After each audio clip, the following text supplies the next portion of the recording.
Welcome to the 700 Club, and thank you so much for joining with us. Today we're going to go to Israel again. A terrified mother, her two babies, they were wrapped in a sheet and forced into a car by Hamas on October 7th. Israeli Defense Forces are releasing the video of this brutality found in Khan Younis. The release comes as the International Court of Justice is hearing arguments challenging Israel's right to live in the biblical heartland. CBN Middle East correspondent Julie Stahl reports.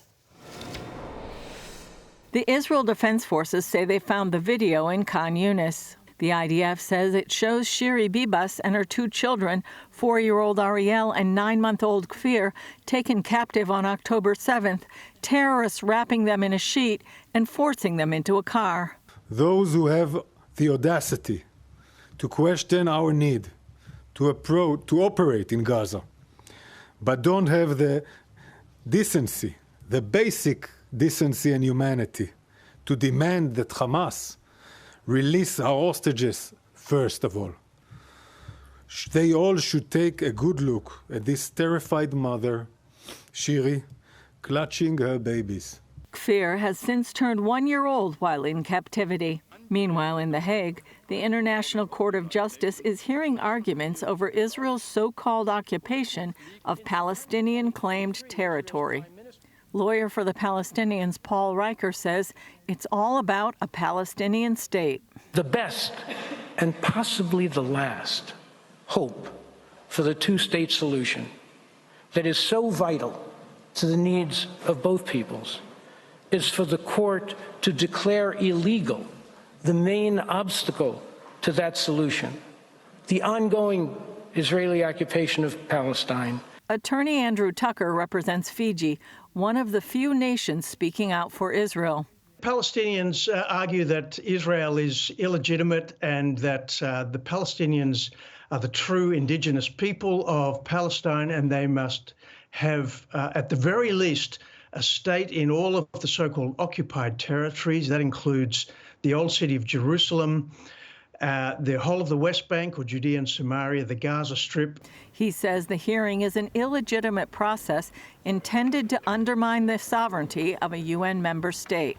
Fiji is basically arguing the court has no business in this conflict. This is a conflict between Israel and the Palestinians. Tucker says in a worst-case scenario, the court declares Israel an illegal occupier. The very existence of Israel and the territories, militarily, administratively, but also the settlements are all illegal. Therefore, Israel should withdraw all of that out of the territories.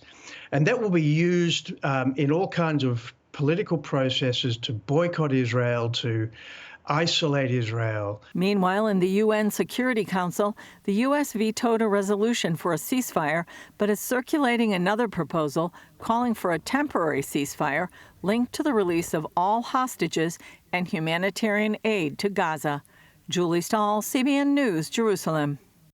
I've said it before, I'll say it again. If you are concerned about the citizens in Gaza, the civilians, and who wouldn't be concerned, put the pressure on Hamas. They're the bad actor here. They're the ones that committed all of the atrocities on October 7th.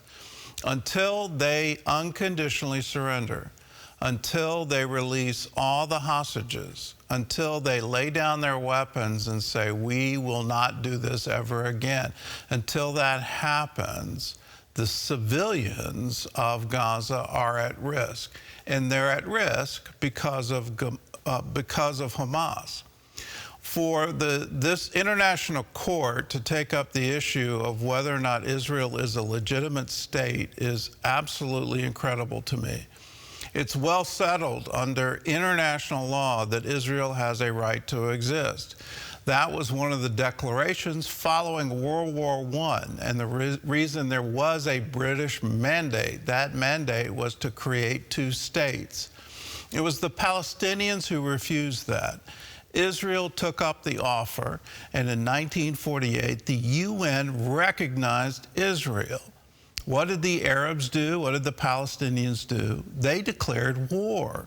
They lost that war. They've lost every single war they've ever waged against Israel. and to say somehow or other they're longing for peace and all of this. No, they're not. When they say from the river to the sea, what they're asking for is for Israel to be wiped out. Now they're trying to do it in an international court that certainly has no jurisdiction over this kind of claim.